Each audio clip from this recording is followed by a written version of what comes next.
Hi,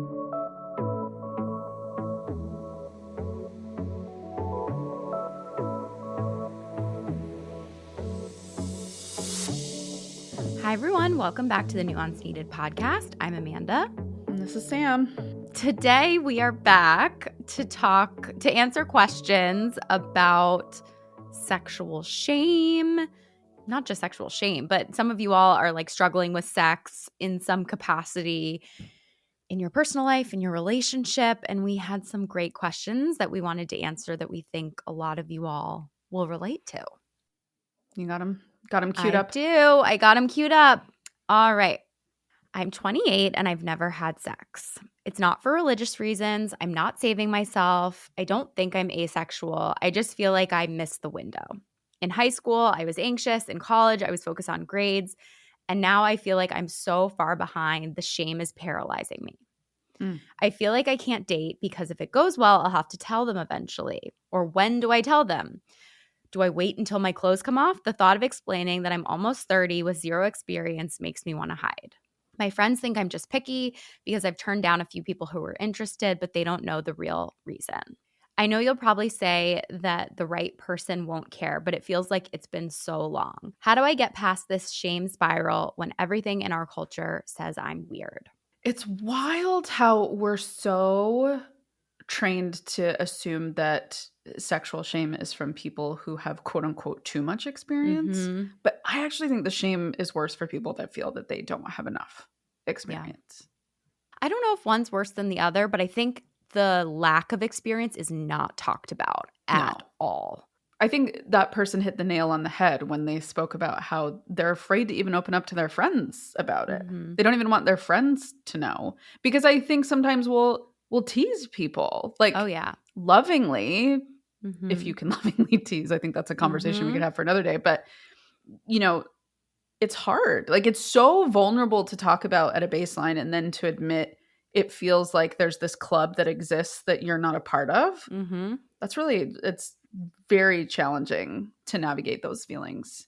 Yeah, and I think it is something that you can so easily just when you are in a friend. Like, it's such a weird thing. Like, when do you bring it up even to, like, friends either? You know, it's like people are all talking about having sex and you have to be like, hold on, just wanted to let everyone know I'm a virgin, right? Like, I can completely understand how someone would just not say anything and not saying anything and not say anything. And then it feels weird to say anything, even not in a romantic relationship, even just among friends, because it is so widely assumed that, of course, you've had sex, at least in like modern circles. I would say maybe it's different in like more, you know, like religious circles.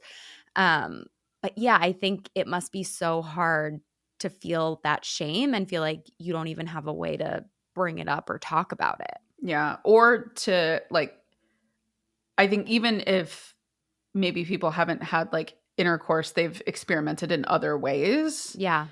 And if you feel that you have no experimentation, like it does feel limiting, especially like the older you get, where the assumption is like most people who are looking for partners are like, oh, I'm assuming the person I'm with is experienced. Yeah. Right. And will maybe know certain things or know how to do things, or will understand the language that I give when I explain what I like in bed or what sexual intimacy is like for me. Right. And it can feel really daunting to feel like you can't meet up to that language.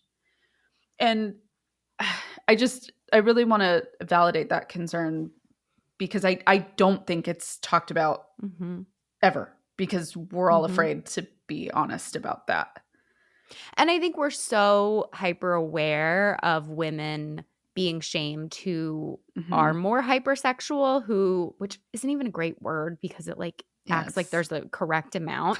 But right, in a lot of things with women, there has to be the right amount for no shame. Like there's a lot of situations where, right, if you gain too much weight, it's bad. If you lose too much weight, it's bad. If you look too well done in terms of like your makeup, or right, you're a try hard, but if you're not trying hard enough, you don't care about yourself. Like there are so many binds, I think. And whenever I think about that, I'm like, oh, it's just like, this is a thing with being a woman compared to even a specific thing. You can zoom out and look at it as like, this is the patriarchy. Right.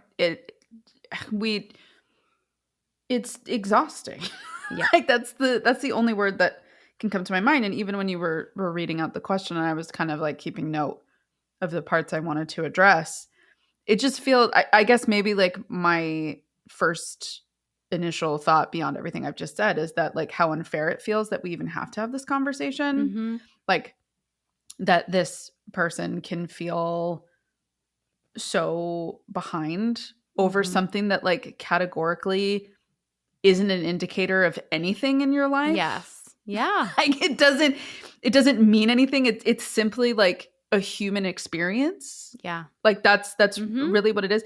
And I think the most difficult part of it is like, yes, there are some basic mechanics that you can figure out very easily, Yeah. but much of the events surrounding it are very much learned. Yes. And what scared me at times was like the performance aspect of it, Mm-hmm. right? Like the feeling of like you're on display. I think it can feel like that, and the assumption is that that is what it is going to be. So I think first of all, to get back to this person's question, Yeah. I know. I was like, do I have any advice? I don't know. I don't know. Sorry. I don't know. I think if I could like speak to this person directly, or anybody listening to this who feels like they relate to some degree with this of like not feeling experienced enough or just feeling insecure about sexual performance in general, I think for starters with your friends to just get used to communicating about it is the best place to start, I think. And to pick a friend who you trust the most. I don't want to say you have a hierarchy of friends, but I think everybody kind of naturally does, of people that you would go to for different things. And so you don't have to announce it like on the group stage. You don't have to be at brunch and, hit your glass with your knife and be like, everyone, help me. I have an announcement. I have never had sex. Like you don't have to do that. Start with just one person and practicing verbalizing that. And you can tell them beforehand, like, look, I need to practice having a really difficult conversation. And I just need you to like hold space for this. Like, I don't need advice. I don't need you to like fix it. I just need you to kind of like model this conversation. And I would be hard pressed to think friends wouldn't be accepting of that. Yeah, I agree. I think especially like female friendships, I think most, like I would weep with joy if my friend felt vulnerable enough to come talk to me about that. So that's where I would start. I think that's a really good point because I think that we have to think about practicing the conversation, like you said, working through the shame little by little. Yeah. And I do think, like, on one hand, part of me is like, who cares, right? Virginity is a social construct. You don't need to tell anyone. You don't need to do anything. And I think that's true. And the problem is we exist in a world where this shame already exists for you. And the one thing I know that I also hate is that like shame does thrive when you don't say anything, and it gets worse and worse. And we know one of the most effective things you can do to break down shame is to share with someone, because it's very hard for shame to remain intact when you're met with compassion and understanding. And we can't, to your point, Sam, we can't guarantee that someone you're going on a date with will have that correct reaction, that supportive reaction.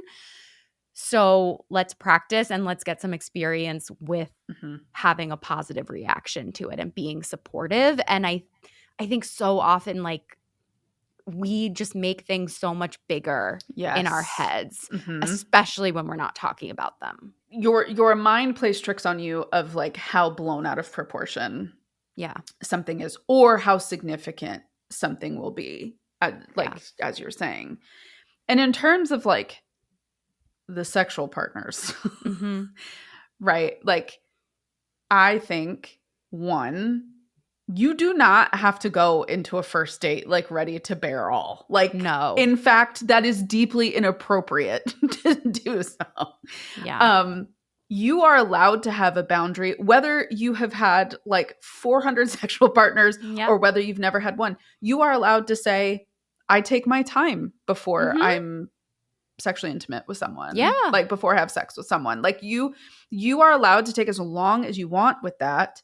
And in fact, having that boundary out the gate and seeing how that other person responds and respects that boundary, or responds to and respects that boundary, is a huge indicator of whether or not this is someone that you could feel safe with as a partner and as someone who you are going to have to be vulnerable with in bed. Like, at some point in a relationship, you are correct in the question that you will have to address this at some point with this person. However, maybe like going in with that boundary up front is what helps you gauge if this is a person that you could in fact feel safe with, to let them know that. Yeah, I agree. I think it's not just the right person won't care. I think it's the right person with the right amount of time will be the best bet for setting yourself up, because I think by the time you get to know someone and someone's really interested and you do have that connection, I don't think it will matter.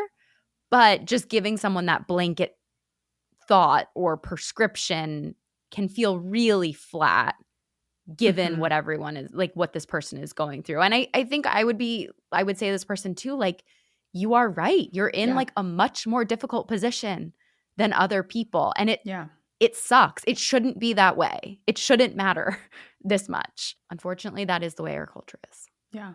I think one time Todd Barrett's. Yeah. I think he said in like an Instagram carousel that he was like, if you're struggling to build sexual intimacy, just hire a sex worker. I mean, like, it's not a bad idea. Like, kind of brilliant. We should have him on the podcast. Oh my God, I would love to talk to him. He would definitely brilliant. And also to this person, look up your Diag Nonsense, and his Substack is Unfiltered with Todd, I think. Unfiltered Love. I think. Let me look. Maybe. I would, to anybody who's listening, I would recommend it. Like 10 Ways to Sunday. It is a fabulous resource, I think, for anybody who is Unfiltered Real Talk. Unfiltered Real Talk. That's what it is. We were both wrong. Yeah. Unfiltered Real Talk. It's he has such fantastic insight and content over there, and I think that could be a wealth of knowledge for you to kind of like just dive in and really figure out how you want to approach this on your own. And make the decision that feels best for you. You could also see a sex therapist. Yes. They're awesome. They're great. They are trained to not be scared of any conversation at all, which is wonderful.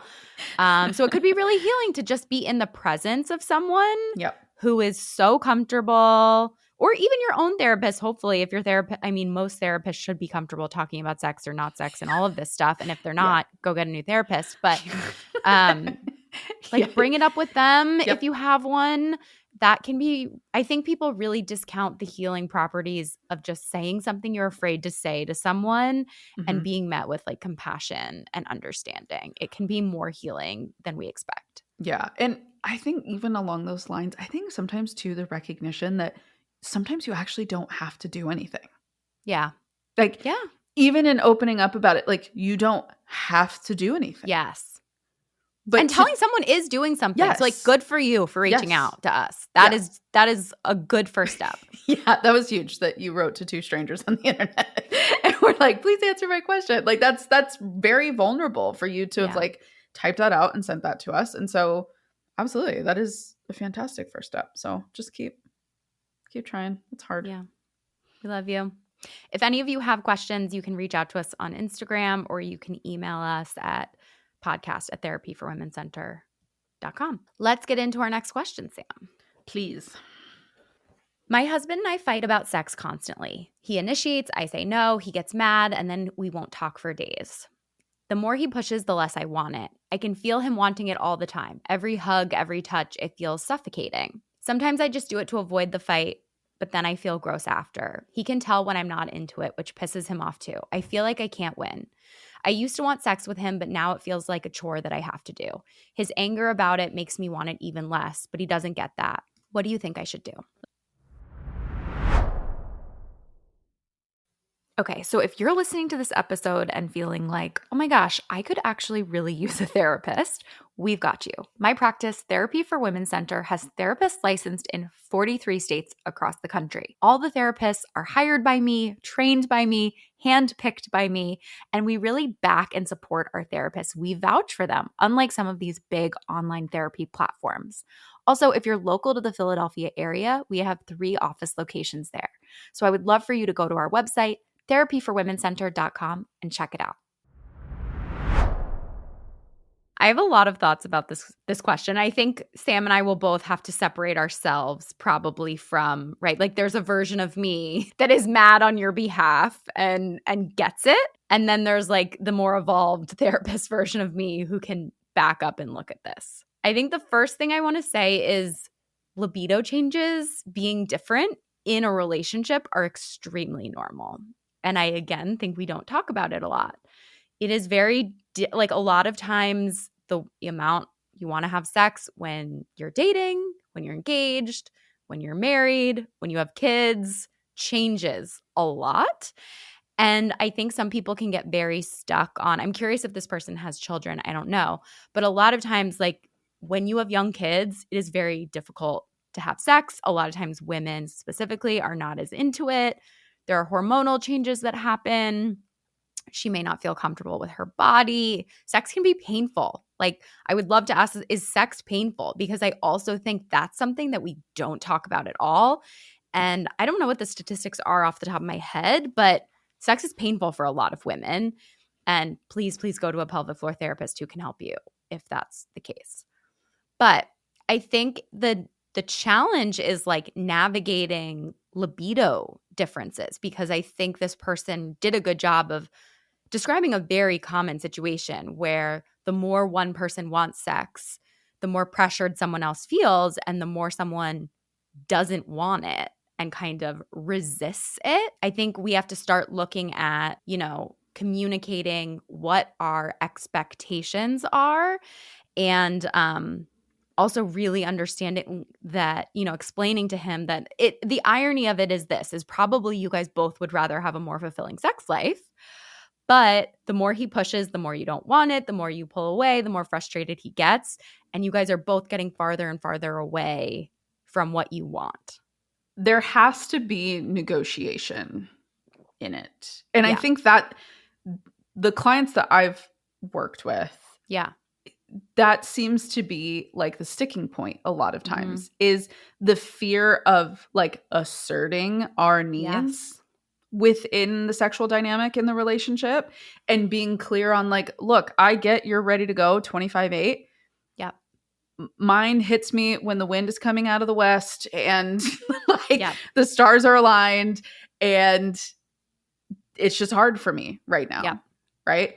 Yeah. Like I think that's a very vulnerable place for women to put themselves, because there is that fear of like disappointing your partner, of letting your partner down. Yeah. But then in not communicating that, we're almost guaranteeing that happens, because totally they're left in the dark and they don't know. Like, yeah. Right. And so they're just like, why am I being rejected? Why am I being rejected? When it's not you rejecting them. Yeah. You still love them. You're still attracted to them. You still want them. You just don't want them right that minute. Yeah. Yeah. And that's okay. Yeah, absolutely. And I mean, I think we can get I think people can get fussy about the word negotiation, and we're not saying like just push yourself to have sex with him. We're also, I think one thing that trips people up too is like intimacy can also look different. Yes. Right? Like men often think that intimacy is just penetration. And it might look like, especially if you're coming back from a place of being more sexually disconnected, it might look like really, especially too when I've worked with people that have different libidos, it's really like rather than it just being a chore and the woman is just sort of suffering through and we're trying to just get it done. And then, no one who's like suffering through sex is going to then look forward to sex. Like that is a downward spiral that you can see a mile away. So instead it's like, okay, if we take the pressure of having sex is the bar, what sort of touch or intimacy would you like? What would feel good to you? Is it holding hands? Is it kissing? Is it, doing like other things? What feels good for you, and trying to focus instead on some sort of intimacy rather than just having the goal be sex. I had a client one time who was like almost struggling with this exact thing of like this complete disconnect of not wanting it, but they hadn't fully communicated that to their partner, but their partner was wanting it. And there was like all of this like shame and guilt in the middle from the both of them. And we drilled down through all the layers. But the thing that I reminded them was, hey, like making out is intimacy. Yeah. Like making out and just kissing and just cuddling is intimacy. Yeah. And I think like it is almost impossible to go from like 0 to penetration. Yeah. Like men can to a point do that. Yeah. But for women, that 0 to 100 is a long gap. Yep. Yep. And there's a lot of things that have to happen. And I think I remind a lot of women, like, it is that initial, like, I think what some men would classify as like foreplay, right? Yeah. That can create that desire. Yeah. 100%. If that is never present, you're never going to feel in the mood because you're like, whoa, why are you coming at me? Like, yeah, please, I just finished the dishes. Like, yeah. Leave me alone. Yeah. But if there is like cuddling and stroking and touching and holding and kissing and, cute little words to each other, like that is what builds that reminder of like, oh, I like this person. Yes, I want to be with this person. And so I love that you brought up that negotiation isn't this like, we're going to write a contract and it's going to be the sex treaty in our marriage. Yeah. It's about like actually having the conversation of like, what does sexual intimacy look like in our relationship or our marriage? Yeah. Like, what are the expectations? What do we both need? Yeah. Or even, right, like if you're in a situation where like both people are separately masturbating, it's like intimacy could be you guys just sharing it with each other perhaps, or maybe he tries to get you off, or he watches you masturbate or something like that. You can do things like that as well. Just really thinking about it as intimacy and pleasure and even just what kind of touch feels good. Because the other thing that I keep thinking about is a lot of women never learn what feels good. A lot of women, sex is just like painful and terrible. And well, I say it's male centered. Yes, yes. The pleasure of the man is centered. Yeah. And so we forget that we have a voice in that equation and that there are an endless list of ways to be sexually intimate with your partner that go far beyond penetration.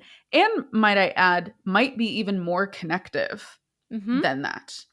Sure, like in some instances, like penetration might be the end goal because that's how your partner has to finish. But like it's all of that stuff, like from the beginning to the end, that creates like confidence and vulnerability in the relationship. Totally, totally. One of my favorite resources, there's a book from Emily Nagoski called Come As You Are. And it's phenomenal. And she talks about this concept of, for women, it's not just that women need to be turned on.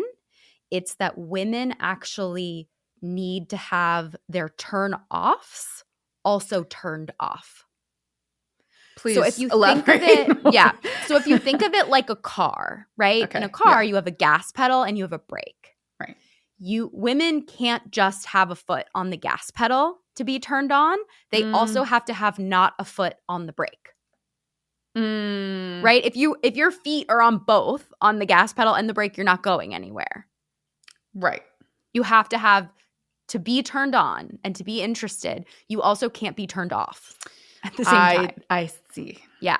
I see where you're this is very unique compared to men. Yes. Who have like a much easier ability to get turned on. And especially for women because of cultural things, because of our bodies. Like a lot of times women objectify ourselves. So we have a lot more turnoffs a lot of time that are like sometimes completely unrelated to our partner. Like it might be that we don't think we look good, or we may not like for a lot of people, like if your body or bodies together make a certain noise, right? Like people can get super turned off and not want to do anything.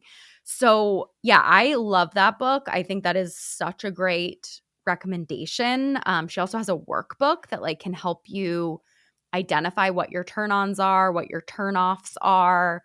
And I think it's really important. A lot of women just like are not comfortable with their bodies, never have had time to really get curious about what they like or what's interesting to them.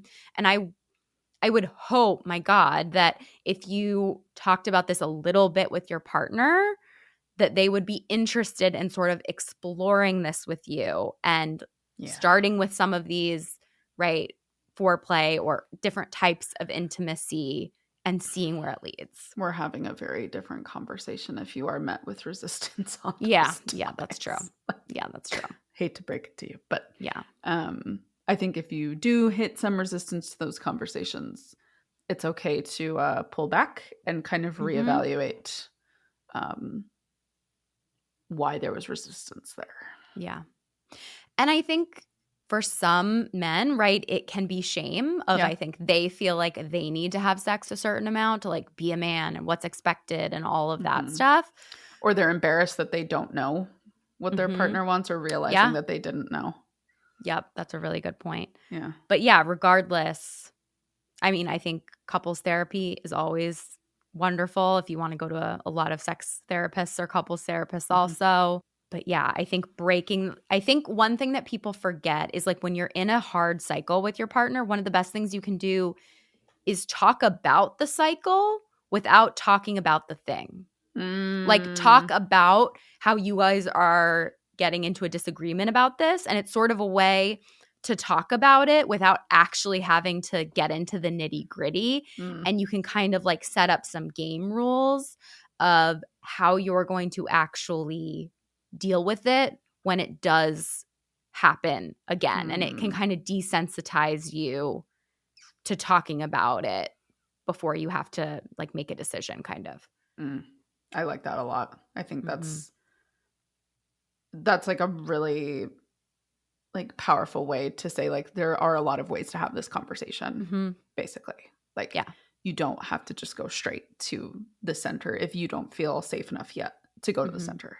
But yeah, I think I just also want to say like you're not alone. I think libido mismatches are extremely common. If you're with someone for a long enough time, you are guaranteed to have a libido mismatch pretty much at some point. It's always about just like communication, working through it, and learning how to have productive disagreements, essentially. Yeah. And I think too, just as you were just saying, essentially just like normalize that you're in a different season of your life. And I think even going back to the first question, your season is just as valid as this person who has had so much sex, they're sick of it. And don't even know if they really want it that much anymore. I think wherever you are on this path is valid because that's just the human experience. And we're all starting at different places and spaces. And if you want to know more, do more, great. Spend some time like focusing on that. If you actually want to do it less, figure out how to incorporate those conversations in your partnership and maybe make like the moments that you do come together even more meaningful, like, and having a quality over quantity conversation as well. Thank you guys for tuning in today. We hope this episode was helpful. As always, please rate, review, subscribe. Anything that you can do to get the word out about the pod is so helpful to us. We love reviews. We read every single one of them. So if you could go leave one on either the episodes on Spotify, or if you listen on Apple, you can just comment on our page. We love that so much, and it means so much to us. Thank you. We'll see you next week. Bye.